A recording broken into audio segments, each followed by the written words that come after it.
안녕하세요. 반갑습니다. 이영음입니다. 오늘 사이버 커뮤니케이션 2강입니다. 자, 인터넷이 우리 사회에 소개되면서 우리가 할 수 있는 것들이 굉장히 많아졌죠. 우리 생활이 풍요로워졌습니다. 이제 지식이나 정보 등은 어느 특권층의 전유물이 아니고 누구나 받아볼 수 있는 그런 것이 되었죠. 그리고 또 인터넷에 접속된 휴대폰을 이용을 하면 실시간으로 전 세계에서 보내오는 이미지뿐만이 아니라 동영상과 같은 다양한 멀티미디어 정보를 받아볼 수 있게 되었습니다. 이렇게 사이버 커뮤니케이션이 확산되면서 이제 우리 생활이 많은 변화를 겪었는데요. 그러면 이런 것을 가능하게 한 사이버 커뮤니케이션 관련 기술은 무엇이 있을까요? 오늘은 우리가 사이버 커뮤니케이션 현상을 제대로 이해하기 위해서 알아야 될 사이버 커뮤니케이션 관련 기술 크게 두 가지를 살펴보겠습니다. 먼저 데이터의 디지털화, 그러니까 아날로그와 디지털 데이터의 차이점은 무엇이 있느냐, 또 디지털 데이터에 있어서 꼭 알아야 되는 개념인 샘플링의 개념, 또 아날로그 정보를 디지털화하는 과정은 어떤 것이 있는지 간단히 살펴보고요. 디지털 데이터의 장점에 대해서 공부하겠습니다. 그리고 두 번째로 이 멀티미디어 관련 내용을 공부할 텐데요. 멀티미디어란 과연 무엇을 의미하는가? 그리고 멀티미디어 관련 기술에는 어떤 것이 있는가 공부하겠습니다. 자, 데이터를 디지털화한다. 우리가 이 사이버 공간에서 사이버 커뮤니케이션을 하는데 이용되는 데이터는 물론 디지털 데이터입니다.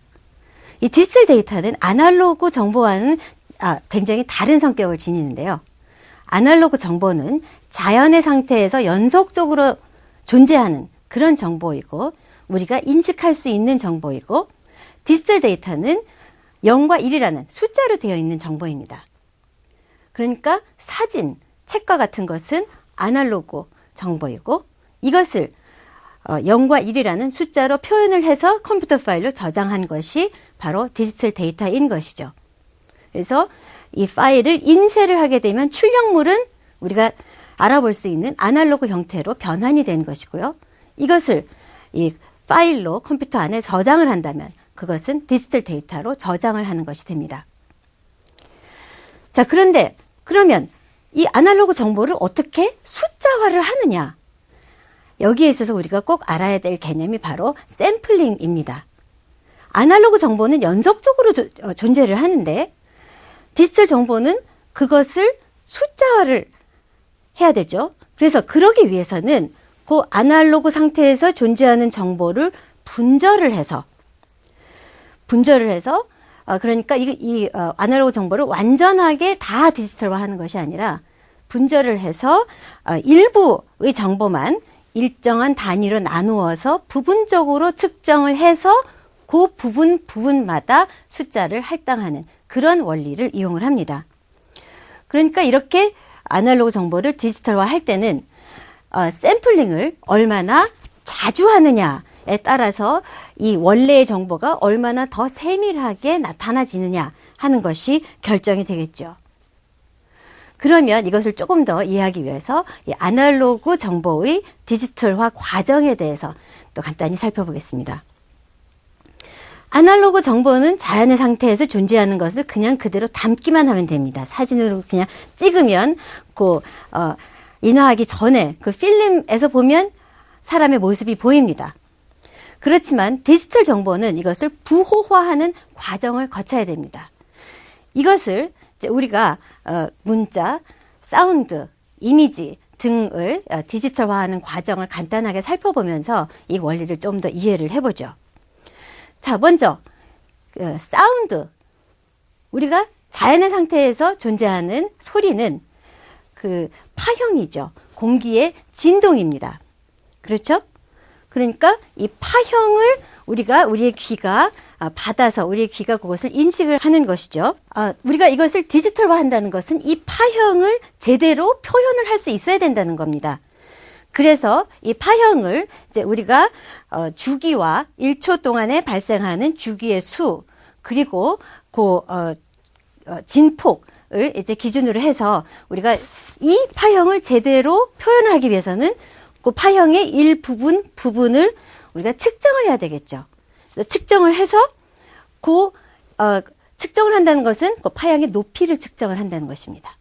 그런데 이 높이를 측정을 할 때 얼마나 자주 그 높이를 측정하느냐에 따라서 그 나중에 그 점을 이렇게 이어보면 나중에 그 파형이 제대로 드러나게 되는 것인데요. 이 원래의 아날로그 파형이 있을 경우에 그 아날로그 파형을 일부분만을 그 키포인트가 되는 부분만을 우리가 측정을 합니다. 그 높이를 측정을 하죠. 그래서 그 꼭지점의 높이를 우리가 0과 1이라고 하는 이진수의 그런 원리를 이용을 해서 숫자화를 하고요. 그리고 그것을 이제 나중에 우리가 다시 재생해서 들을 때는 그 높이를 측정을 해서 이 점들을 나중에 이어보면 그 원래의 파형의 모습이 다 나옵니다.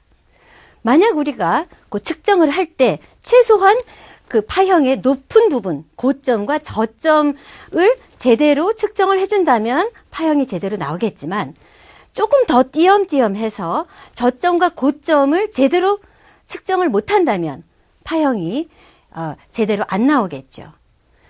그래서 이것이 이제 샘플링 비율에 따라서 얼마나 이 파형이 제대로 표현이 되느냐 하는 것이 결정된다 하는 것입니다. 또 하나는 이거를 측정을 할 때 우리가 그 측정하는 단위를 얼마나 세밀하게 나누느냐, 즉 이 샘플의 크기를 어떻게 하느냐에 따라서 이 높은 음과 낮은 음의 그 차이를 얼마나 세밀하게 다 표현을 하느냐가 결정이 됩니다. 그래서 이것이 바로 샘플의 크기인데요. 샘플의 크기를 굉장히 그 자세하게 할수록 그 조그만 그 높이의 차이도 다 표현할 수 있는 반면에 이 샘플의 크기를 작게 하면은 이 아주 고음과 아주 저음의 좀 큰 차이는 나타낼 수 있을지 몰라도 그 사이에 세밀한 높낮이의 차이는 측정이 안 될 것입니다. 그래서 이렇게 샘플의 비율, 샘플링 비율, 그리고 샘플의 크기에 따라서 이제 디지털화가 되는 것입니다. 이렇게 디지털화된 파일들을 우리가 하나의 종합된 하나의 파일로 전체적인 파일로 저장을 하게 되는데요.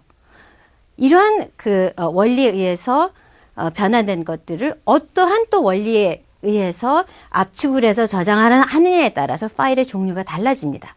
어떤 원리를 이용하느냐에 따라서 윈도우용으로 저장된 사운드 파일은 WAV라고 하는 그런 파일로 불려지고요. 또 조금 더 높은 압축률을 지니고 있어서 파일의 크기가 아주 적은 그런 형식, 그러니까 압축을 굉장히 많이 한 그런 형태의 파일이 또 있죠. 많이 쓰는 MP3라고 하는 그런 형태의 파일이 있습니다. 또 마이크로소프트 윈도우 오디오용 파일들, 이런 것들이 이제 그 사운드 파일의 대표적인 종류입니다.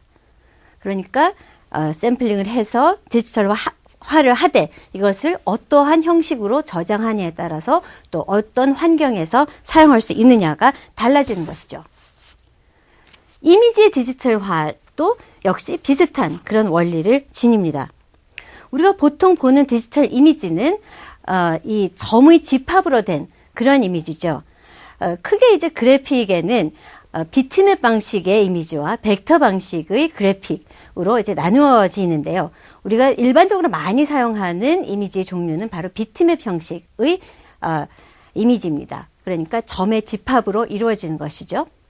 벡터 방식의 경우에는 이미지를 표현을 할 때 예를 들어서 원의 중심점, 원의 반지름과 같은 이러한 그 도형적인 특성으로 이미지를 나타냅니다. 그래서 우리가 일반적으로 비트맵 이미지를 이제 많이 이용을 하게 되는데요.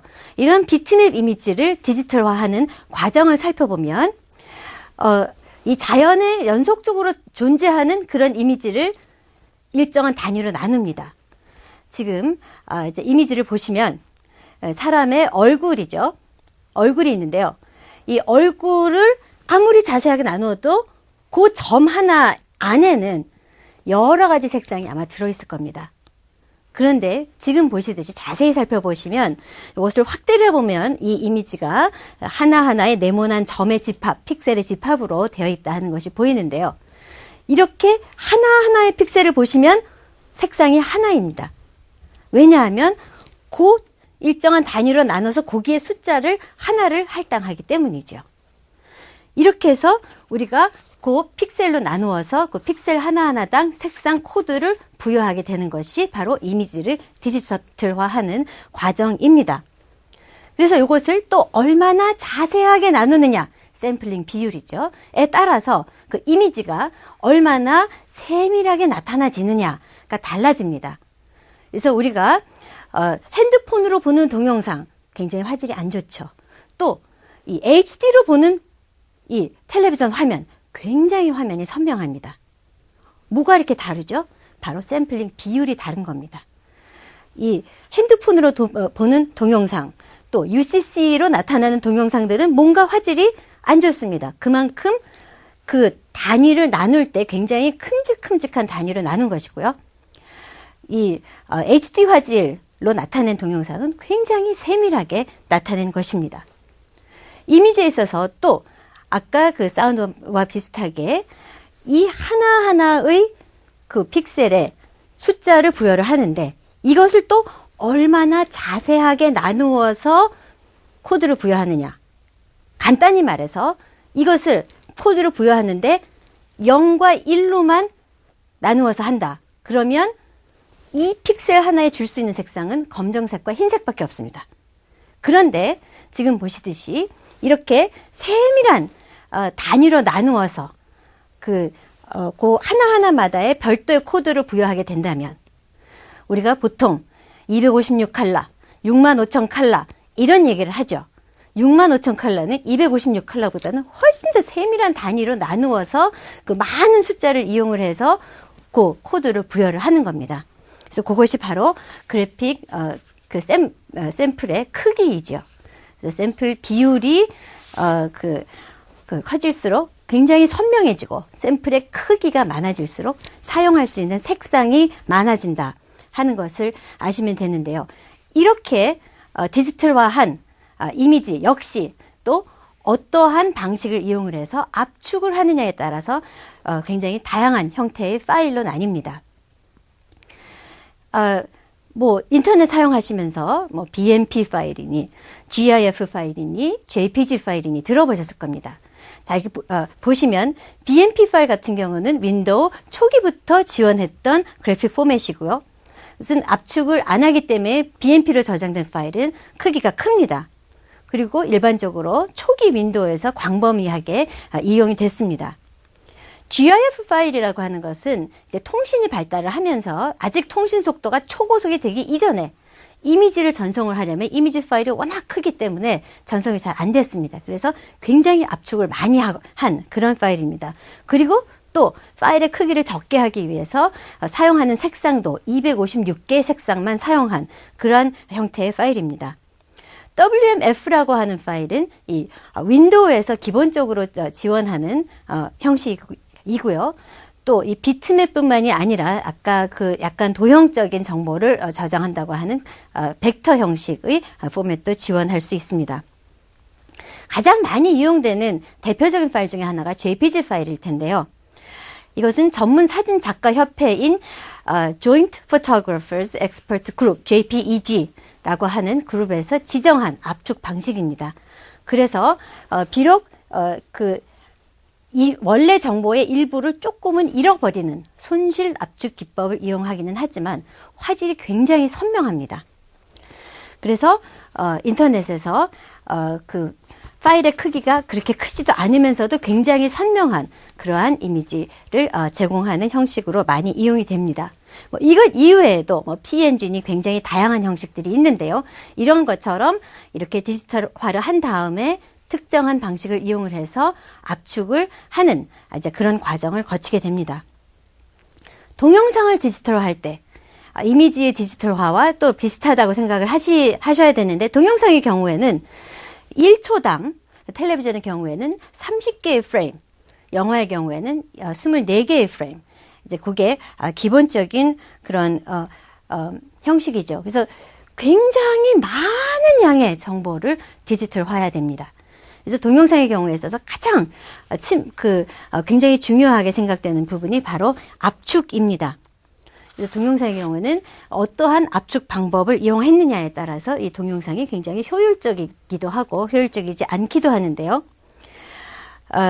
특히 이제 어떤 경우에는 동영상 파일의 경우에는 이제 저장할 때는 압축해서 저장을 하지만 또 이 많이 압축된 것을 복원을 할 때는 또 굉장히 복잡한 그 계산을 이라 그러죠. 알고리즘을 이용을 해서 다시 복원을 해서 보여줘야 되기 때문에 굉장히 그 높은 컴퓨터 성능이 필요로 하고 있습니다. 그래서 동영상의 특성을 보자면 특히 이제 파일의 용량이 크고요. 그리고 영상의 크기 그리고 해상도가 이제 파일 용량에 영향을 준다 하는 이제 그런 특징이 있습니다. 그래서 이제 핸드폰이나 그 UCC 같은 경우에는 또 여러분이 사용하는 디지털 카메라도 동영상 촬영 기능들이 있을 텐데요. 그런 기기들은 아주 높은 압축률을 구사할 수가 없기 때문에 화질이 좀 낮은 화질로 동영상 내용을 저장을 하게 되는 겁니다. 그러니까 이 동영상의 경우에는 그 기본 원리가 조금씩 변하는 화면을 연속적으로 보여주는 그런 원리를 이용을 하는 것이죠. 애니메이션도 마찬가지입니다. 애니메이션도 조금씩 변화하는 화면들을 연속적으로 보여줌으로써 이 뭔가 움직이는 그런 효과를 내는 그런 원리를 이용을 하고 있는데요. 자, 이런 것들을 이제 저장을 할 때 그러면 어떠한 형식을 이용을 해서 저장을 하느냐를 살펴보면 가장 많이 사용되는 것이 이제 윈도우 환경에서는 AVI라고 하는 형식이지요. 그래서 이것은 윈도우에서 사용됐던 비디오 데이터 파일의 저장 방식으로 가장 많이 사용되는 방식입니다. 이것 이외에 또 가장 많이 사용되는 것 중에 하나가 MPEG라는 형식이 있죠. MPEG는 굉장히 다양한 표준이 있어서 우리가 VCD, DVD 또 이제 인터넷으로 그 실시간으로 받아보는 동영상 이런데 사용할 수 있도록 굉장히 다양한 MPEG-1, MPEG-2, MPEG-4 이런 식으로 다양한 형식들이 제한되어 있습니다. 이것 이외에 윈도우에서 또 사용하는 형식으로 WMV라고 하는 형식도 있죠. 자, 그럼 문자는 어떻게 디지털화 하느냐? 문자는 글자 하나하나당 코드를 부여하게 됩니다. 그러니까 우리가 흔히 사용하는 A, B, C 그 하나하나당 코드가 부여되게 되는데요. 그럼 누가 어떤 코드를 부여하느냐? 이 각 문자마다, 각 언어마다 나름대로의 코드가 있습니다. 공통적으로 사용하는 그 영문자에 사용되는 코드는 바로 이 ASCII라고 하는 코드가 있는데요. 지금 보시듯이 ASCII 코드에서는 예를 들어서 대문자 A는 65로 하자. 이런 원칙을 정해 놓습니다. 암호화를 하는 거죠. 그런데 65를 그냥 우리가 흔히 쓰는 십진법으로 표현하는 것이 아니라 이것을 이진수로 변환을 하게 됩니다. 이렇게 8자리를 이용해서 표현을 하게 되면 ASCII의 경우에는 256가지의 문자를 나타낼 수 있습니다. 그러니까 컴퓨터 자판에 있는 ABCD, 대문자, 소문자, 그리고 몇 가지 특수 문자를 다 해도 사실은 128개를 넘지 않습니다. 어쨌건 ASCII는 이렇게 8자리를 이용한, 그러니까 8비트짜리 1바이트라고 그러죠. 8비트가 모여진 것을 1바이트짜리 정보로 되어 있습니다. 그게 바로 이 데이터의 크기이죠. 그래서 기본 영문 코드는 그렇고요. 한글의 코드의 경우에는 몇 가지가 있습니다. 예를 들어서 아래 한글이라고 하는 회사에서 정한 한글 코드는 조합형 코드라는 그런 이름을 지니고 있고요. 그러니까 조합형 코드의 경우에는 한글 초성, 중성, 종성, 우리가 보통 한글 쓰듯이 기역, 기역 이렇게 그것을 별도로 인식을 해서 조합을 해서 그거를 하나의 글자로 인식을 하는 그런 형식이고요. 완성형 코드의 경우에는 이 각이라고 하는 것을 통으로 하나로 인식을 합니다. 그래서 초기 윈도우에서는 가장 많이 사용되는 통 한글 글자를 2350개 초기에는 선정을 했죠. 그래서 2350개의 코드를 부여했습니다. 한자 경우도 가장 많이 사용하는 우리나라에서 가장 많이 사용하는 4800여 글자를 하나하나 코드를 부여했습니다. 그렇기 때문에 8비트 가지고는 부족했고요. 8비트의 2배가 되는, 그러니까 16비트, 1바이트가 아닌 2바이트짜리 정보로 표현을 하는 그런 방법을 썼습니다. 점점 더 한글의 코드화가 발전이 되면서 이 유니코드라고 하는 또 이 코드표가 나왔죠. 이것은 약 한 11,000여 개의 한글 글자에 대한 코드를 정한 것입니다. 그래서 이것뿐만이 아니라 또 이제 그 다양한 형식의 그런 코드들이 때에 따라서, 필요에 따라서, 또 컴퓨터 환경에 따라서 정해지고 이용되게 되는 것입니다.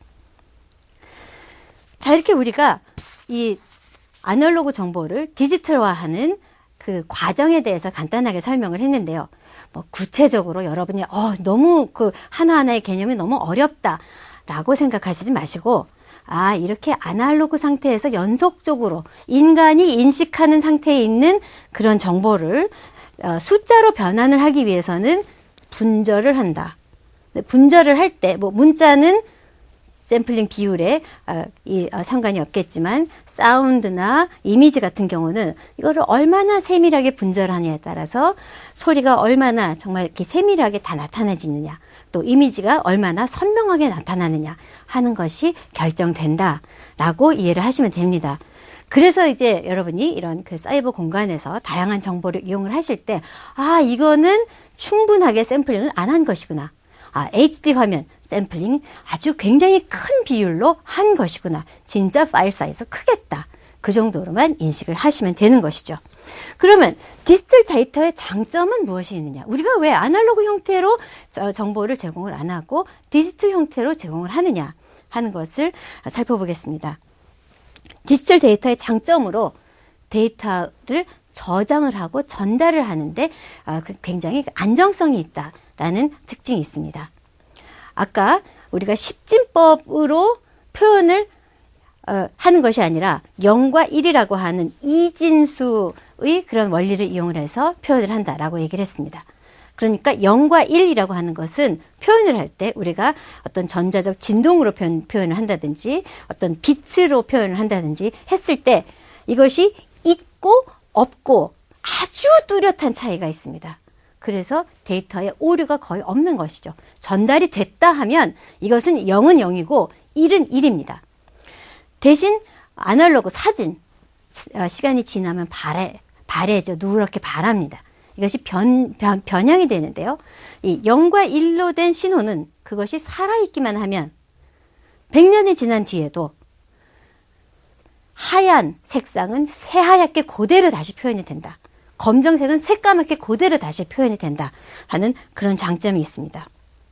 그래서 전달될 때도 마찬가지죠. 디지털 동영상, 디지털 텔레비전 굉장히 선명합니다. 전달이 되면 이것은 그 원래 그 의도했던 색상이 정확하게 전달이 되기 때문이죠. 두 번째는 다양한 종류의 데이터를 동시에 저장하는 것이 가능하다. 조금 전에 봤듯이 사운드, 이미지, 문자, 동영상 굉장히 다양한 종류의 정보가 다 0과 1이라고 하는 그런 형태로 저장이 되기 때문에 이 컴퓨터에서 이것을 인식을 할 수가 있고 이 같은 기기에서 하나의 기기에서 이러한 다양한 정보가 구현이 된다.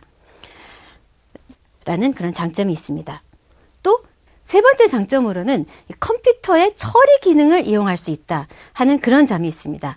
즉 이 정보가 0과 1이라고 하는 숫자로 되어 있기 때문에 컴퓨터가 이 숫자들을 분석을 하고 또 다양한 연산작용을 적용시킬 수 있다는 것이죠.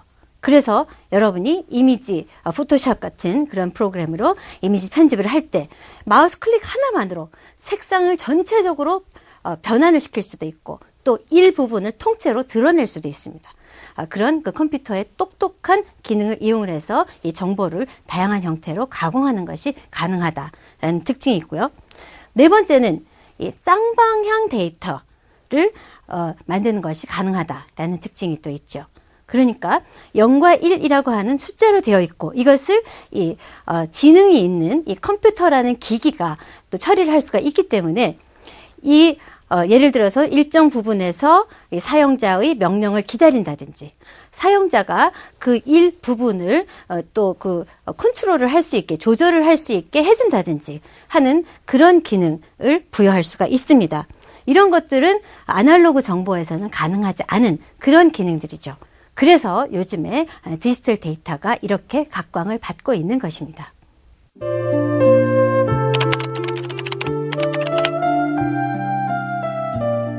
디지털 데이터는 결국 연속적인 아날로그 정보를 인위적으로 분절시킨 데이터입니다. 디지털 데이터, 우리에게 편리함을 가져다 주기는 했지만 아날로그적인 인간미를 상실했다라는 얘기를 듣기도 합니다. 그래서 요즘에는 이 디지털과 아날로그를 결합시킨 디지로그라는 개념이 각광을 받고 있기도 합니다. 디지털, 아날로그, 여러분은 어떤 감성이 더 좋으신지요? 사이버 커뮤니케이션을 가능하게 한 두 번째 기술인 멀티미디어의 발전에 대해서 공부하겠습니다. 사이버 커뮤니케이션이 이렇게 사회에 널리 퍼지게 된 이유 중에 하나가 바로 전달되는 내용이 흥미로웠다는 것이죠. 그러니까 문자뿐만이 아니라 이미지, 사운드, 텍스트를 비롯해서 동영상까지 이런 다양한 이런 정보들이 제공이 됐다 하는 그런 측면이 있는데요. 그럼 멀티미디어라는 무엇인지 먼저 그 개념부터 살펴보죠. 간단히 살펴보면 멀티미디어, 이 멀티와 미디어의 합성어입니다. 그러니까 미디어가 멀티로 있다라는 것이죠. 여기서 우리가 미디어라고 하는 것은 텍스트, 그림, 사운드, 비디오, 애니메이션 이 5가지 정보의 표현 형태를 미디어라고 합니다. 그래서 이 5가지 미디어를 또 디지털 형태로 변환되어야 된다라는 것이 또 하나의 전제 조건인데요.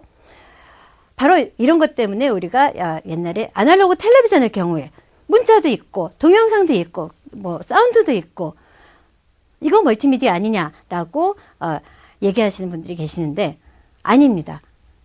이 아날로그 형태의 그런 동영상의 경우에는 그냥 동영상으로 이제 존재하는 것이고 이것이 디지털 형태로 되어 있어야 된다라는 것이 또 하나의 전제 조건입니다.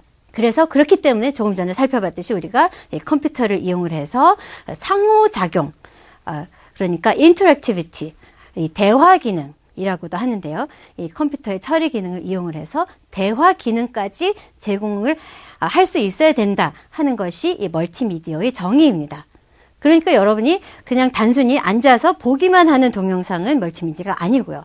여러분이 보면서 중간중간에 선택을 해서 왔다 갔다 할 수도 있고 중간에 또 어떤 때는 이거를 틀다가 저거를 틀다가 할 수 있는 그런 기능을 이 사용자가 실행을 할 수 있는 그런 그 부분이 있고 그런 것들이 바로 멀티미디어라고 얘기가 되고 있죠. 그래서 그 멀티미디어의 그러니까 또 특성 두 가지를 다시 정리를 하자면 정보가 디지털화되어 있어야 된다. 그리고 상호작용성이 있어야 된다라는 것입니다.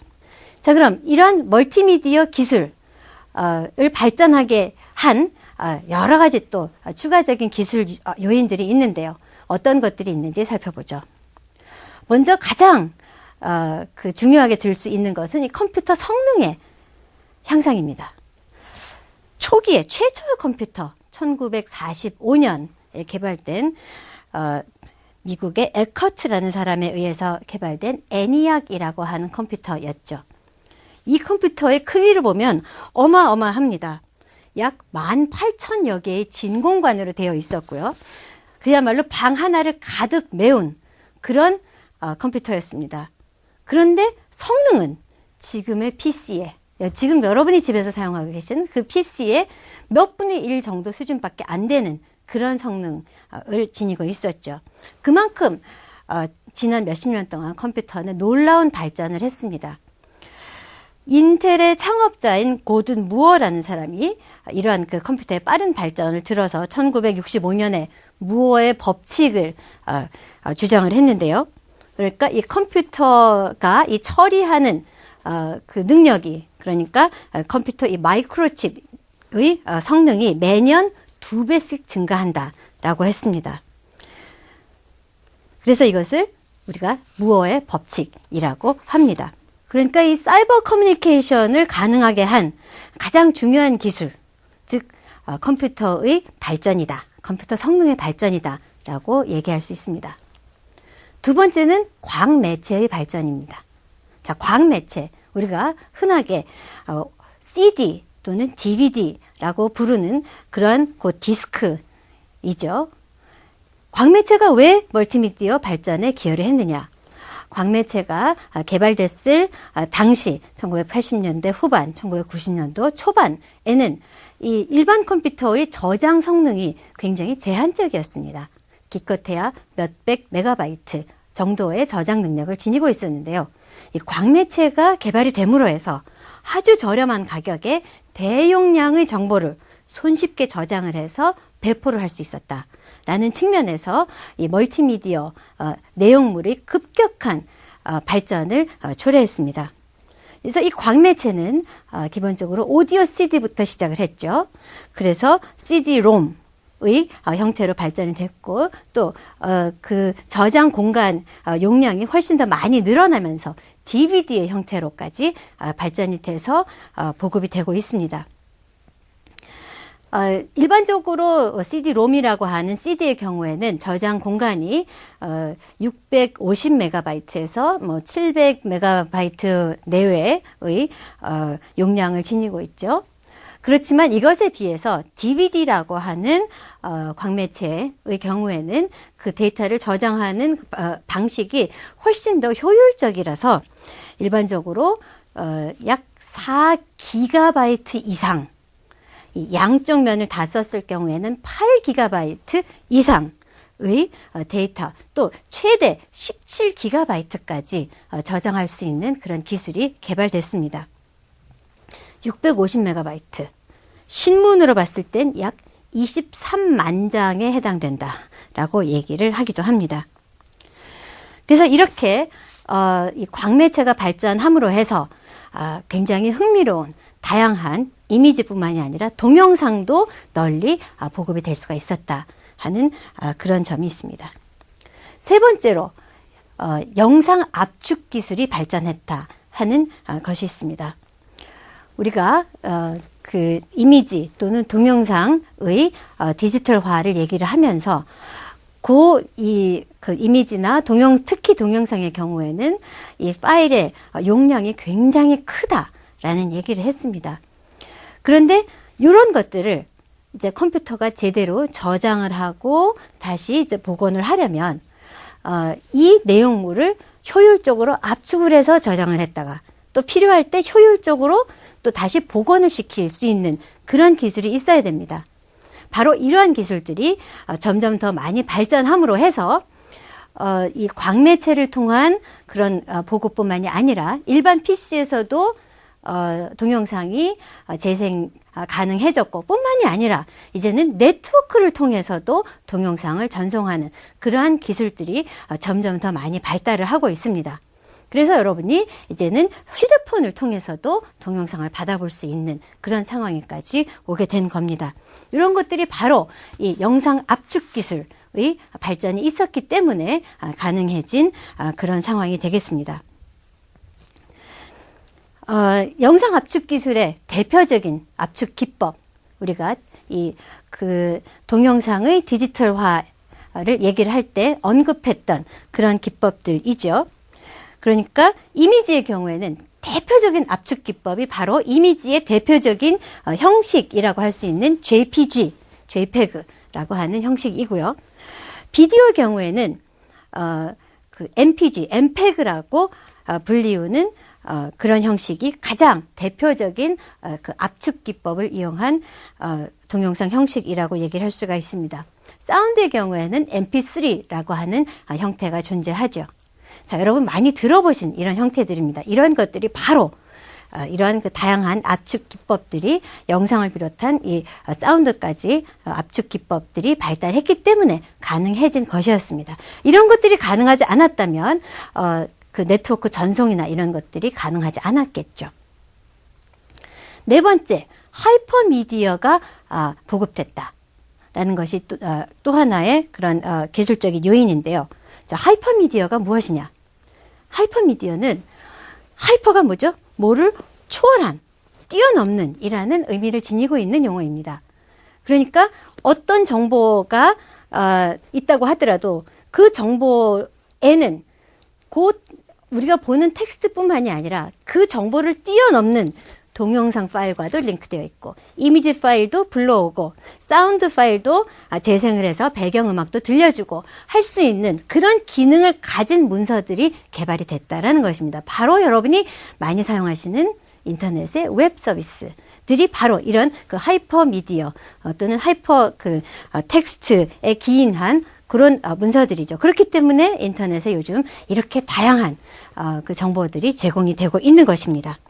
이러한 그 원리들을 이제 우리가 이 사이버 커뮤니케이션에 점점 더 적용을 하고 또 이러한 것을 이용을 해서 정보를 제공함으로 해서 이 사이버 공간을 통해서 전송되는 정보들이 훨씬 더 흥미로워졌다라고 얘기를 할 수가 있습니다. 또 다섯 번째 요인으로는 이 멀티미디어 PC의 성장이라고 하는 요인을 들 수가 있습니다. 자, 멀티미디어 PC라는 것이 무엇이냐? 즉 기본적으로 이 멀티미디어 내용물을 재생을 할 수 있는 그러한 기기, 그러한 PC들이 급격하게 성장을 했다 하는 그런 요인이 있는데요. 90년대 초만 해도 이러한 뭐 동영상을 PC에서 재생을 하려면 굉장히 여러 번의 그런 어떤 설정을 해야 되고 컴퓨터 자체가 이것을 재생을 하는데도 굉장히 힘들어 했습니다. 그런데 컴퓨터 성능이 점점 더 빨라지고 좋아지면서 이 다양한 멀티미디어 내용물들을 재생할 수 있는 여러 가지 기능들이 탑재되기 시작했습니다. 비디오 카드도 좋아지고 또 동영상을 재생할 수 있는 그런 소프트웨어도 탑재를 하게 되고 이렇게 되면서 여러분이 이제는 컴퓨터를 이용해서 아무 생각 없이 그냥 멀티미디어 내용물들을 다 재생을 하고 이용을 할 수 있는 것입니다. 마지막으로 이 컴퓨터 네트워크의 등장이라고 하는 요소를 들 수가 있는데요. 자, 컴퓨터 네트워크. 인터넷이 등장하기 전에는 어떤 네트워크를 통해서 전송되는 정보들이 초기에는 문자 정보뿐이었죠. 그러니까 굉장히 어떤 메마르고 또 굉장히 한정된 그런 종류의 정보만 제공이 됐었습니다. 그래서 초기에는 주로 전문가들이 이 컴퓨터 전문가들이라든지 그런 어떤 과학계 전문가들이 주로 이용을 했었죠. 그런데 이런 멀티미디어가 제공이 되면서 이러한 내용물들을 또 네트워크로 전송하는 것이 가능해지면서 우리가 오늘 이미지 파일 종류 중에 살펴봤던 것이 GIF라는 파일이 있었는데요. 그것이 바로 이미지를 네트워크를 통해서 전송하기 위해서 손쉽게 전송하기 위해서 개발된 그런 형식들입니다. 이러한 기술들이 속속 개발이 되고 또 최근에는 조금 전에 말씀드렸듯이 동영상 내용물까지도 휴대폰으로 전송을 하는 그런 기술들, IPTV 관련 기술들, 이러한 그 다양한 기술들이 개발이 되면서 다양한 형태의 멀티미디어 정보가 사이버 공간에서 가능해졌고 그만큼 더 풍부한 내용을 여러분들이 이 사이버 공간을 통해서 즐기게 되었다 하는 것을 알 수가 있습니다.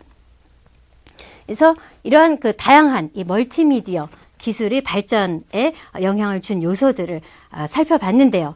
자, 어떠셨는지요? 여러분이 많이 들었던 내용도 있었을 것이고, 그렇구나 라고 새롭게 알았던 내용도 있었을 것입니다. 그렇지만 여러분이 사이버 이 공간에서 정보를 이용을 하면서 여러분이 이제는 이러한 개념들을 이제 머리에 담으시고 이런 것 때문에 내가 지금 이거를 이용할 수 있구나 라는 것을 이해를 하시면 됩니다.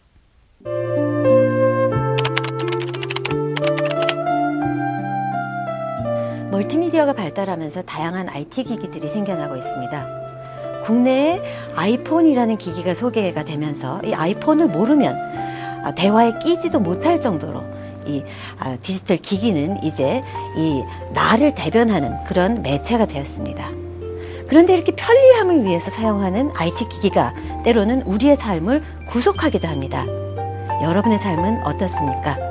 디지털 기기에 혹시 구속된 삶을 살고 계시진 않으신지요? 자, 오늘 사이버 커뮤니케이션을 가능하게 한 두 가지 기술, 데이터의 디지털화, 그리고 멀티미디어 기술의 발전에 대해서 살펴봤는데요. 이렇게 기술 발전이 점점 더 빨라지면서 이 다양한 서비스들이 가능해졌습니다. 그렇지만 이 사이버 커뮤니케이션에 있어서 그 가장 또 중요한 것 중에 하나는 서로 소통하는 것, 그리고 이 사용자들의 필요 또는 사용자들의 요구에 맞춤형 그런 정보를 제공하는 것, 또 이런 그 쌍방향 소통이 가능하게 하는 것, 이런 것들을 들 수가 있습니다. 바로 네트워크 기술의 발전입니다. 자, 다음 시간에는 이렇게 쌍방향 소통을 가능하게 한 네트워크 기술의 발전에 대해서 공부를 해보겠습니다. 여러분 오늘 수고 많으셨습니다. 아날로그 데이터란 원래 데이터와 유사한 형태를 간직하는 정보를 말하며, 디지털 데이터는 0과 1의 조합으로 표현되는 컴퓨터 데이터의 표현 형태를 말합니다. 디지털 데이터는 샘플링이 원리로 생성되는데, 샘플링은 자연에 존재하는 연속적인 형태의 데이터를 디지털 숫자로 변환할 때 원래 정보를 일정한 단위로 나누어 부분적으로만 측정하여 이루어집니다. 문자, 그림, 사운드, 동영상 등의 데이터는 각각 정해진 규칙에 따라 데이터를 디지털화합니다. 사운드를 디지털화하는 것은 파형의 높이를 일정 간격으로 측정하는 것을 말하며 WAV, MP3, WMA 파일로 저장됩니다. 이미지의 경우는 비트맵 방식과 벡터 방식으로 표현되며 BMP, GIF, WMF, JPG 파일로 저장됩니다. 동영상을 디지털화하기 위해서는 화면 자체를 작게 하거나 고도의 압축 기술을 사용하며 AVI, MPEG 파일로 저장됩니다. 문자는 정해진 코드표에 따라 각각의 문자를 숫자로 변환시키는 과정을 거치며, 영문은 ASCII, 한글은 조합형과 완성형, 유니코드로 이용됩니다. 디지털 데이터는 데이터의 저장과 전달이 안정적이며 다양한 종류의 데이터를 동시에 저장할 수 있습니다. 또 컴퓨터 처리 기능이 이용 가능하고 쌍방향적 데이터 생성이 가능합니다. 멀티미디어는 텍스트, 그림, 사운드, 비디오, 애니메이션의 5가지 미디어를 디지털 형태로 변환하고 컴퓨터의 처리 기능을 이용하여 대화 기능을 제공하는 것을 말합니다. 멀티미디어는 정보를 디지털화하고 상호작용성을 가진 게 특징이며, 컴퓨터 성능이 향상되고 CD와 DVD 같은 광매체의 등장, 영상 압축 기술과 하이퍼미디어의 보급, 컴퓨터 네트워크가 등장하면서 급속히 확산되어 왔습니다.